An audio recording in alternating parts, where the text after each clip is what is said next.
Commencement de l'évangile de Jésus-Christ, Fils de Dieu. Il est écrit dans Isaïe, le prophète: « Voici que j'envoie mon messager en avant de toi, pour ouvrir ton chemin. Voix de celui qui crie dans le désert.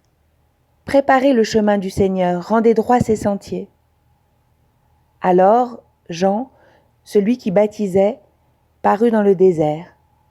Il proclamait un baptême de conversion pour le pardon des péchés. Toute la Judée, tous les habitants de Jérusalem se rendaient auprès de lui, et ils étaient baptisés par lui dans le Jourdain, en reconnaissant publiquement leurs péchés. Jean était vêtu de poils de chameau, avec une ceinture de cuir autour des reins. Il se nourrissait de sauterelles et de miel sauvage. Il proclamait: « Voici venir derrière moi celui qui est plus fort que moi. Je ne suis pas digne de m'abaisser pour défaire la courroie de ses sandales. Moi, je vous ai baptisé avec de l'eau, lui vous baptisera dans l'Esprit Saint. »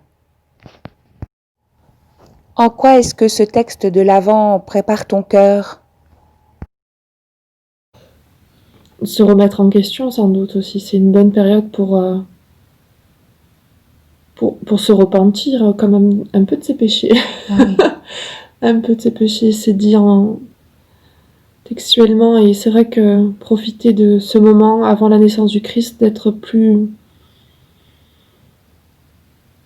en adéquation avec soi-même, en fait. Et du coup, moi, ça me demanderait d'être plus...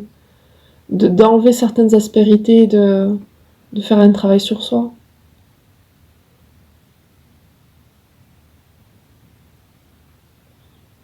Et d'être dans la gratitude aussi. D'être reconnaissante quand même que même pas toujours fiable, pas toujours souvent impuissant, souvent étourdi ou maladroit, on est digne d'être aimé par lui, en fait, par Jésus. Et ça c'est je trouve pas de mots, quoi. Mais c'est vrai que, comme je vous disais, il y a une demande d'effort de soi quand même. Il y a la part de grâce, c'est sûr, mais c'est sûr qu'il y a la part d'action aussi, d'agir, de réfléchir, de s'ouvrir à l'autre. De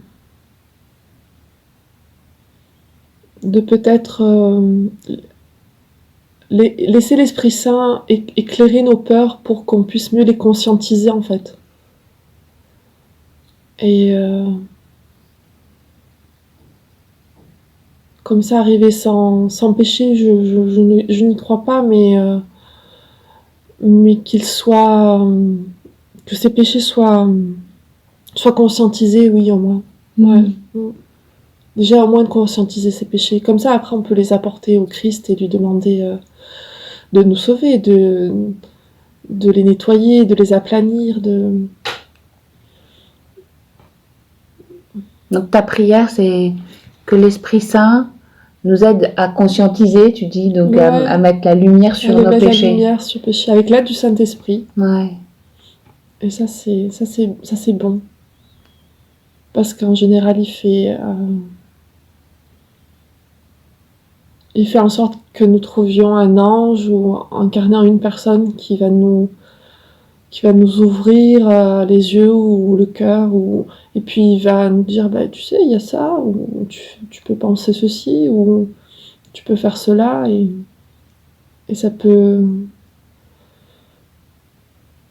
des fois nous poser une question, et ça peut bouleverser notre vie, en fait. Le truc, c'est de traverser, en fait. C'est vraiment le cheminement, en fait, le chemin. La route, en fait, elle est avec le Christ. Le Christ n'est pas le but, il est déjà là, en fait. Mais c'est juste de prendre conscience qu'il est là. Il est le chemin, même. Il est le chemin aussi. Ouais,